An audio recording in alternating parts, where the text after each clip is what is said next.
Hello, I'm Ben Hartman, and this is another video in our series on gardening without plastic.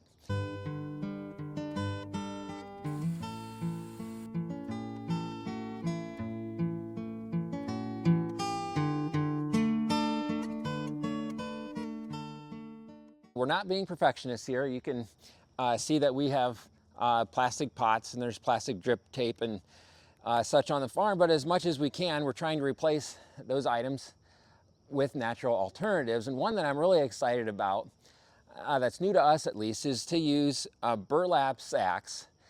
In this case, these are repurposed coffee sacks as grow bags, as grow containers. And I'm holding a ginger plant here.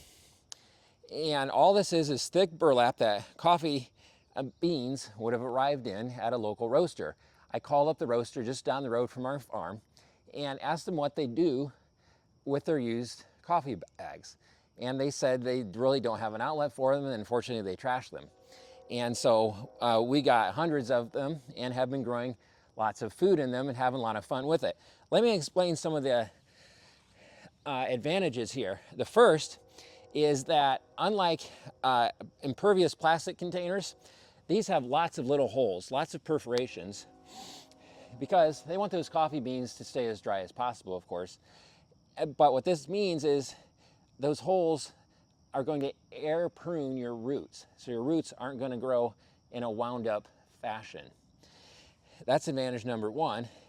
Then advantage number two is you can, as flexible as these are, you can sort of tuck them in and really preserve water.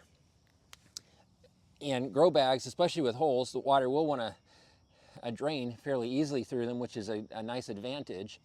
But if you can tuck in your tops, then you can preserve it. And these larger bags here are simply full-size coffee bags that we have folded in half. And I'll show you what they look like as a full-size sack. A lot of coffee roasters around the country have these in excess. These are bags that coffee beans come in, and we simply fold them in half, or you can kind of roll them over however you want.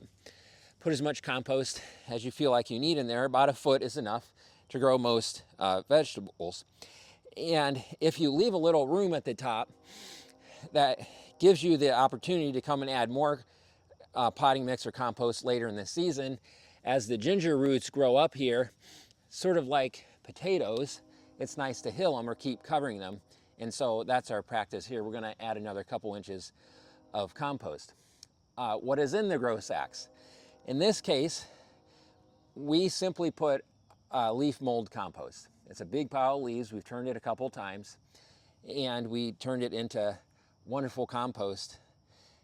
And that's sufficient to grow many, many things. I want to show you a variation. The larger bags can be big and they can be a bit heavy. And what I did was I asked my kind mother if she would cut a bag in fourths, and out of one bag she was able to sew 4 smaller ones here. You can purchase burlap sandbags online. They're readily available many places, and we'll give you some links. And those are wonderful as grow bags too. So there are a couple of different options for where to source this burlap, but we found that it is a wonderful container for growing food. I will mention one drawback is that you might only get one season of use out of them. We tried to move a few of these larger sacks a couple days ago, and a couple of them had decomposed and the soil was falling through, and the seams were busting in some places. So they're not going to be multi-use like the multi-year use like these plastic ones, but for the cost, you can't beat it, and they have so many advantages that we're excited about using them here on our farm.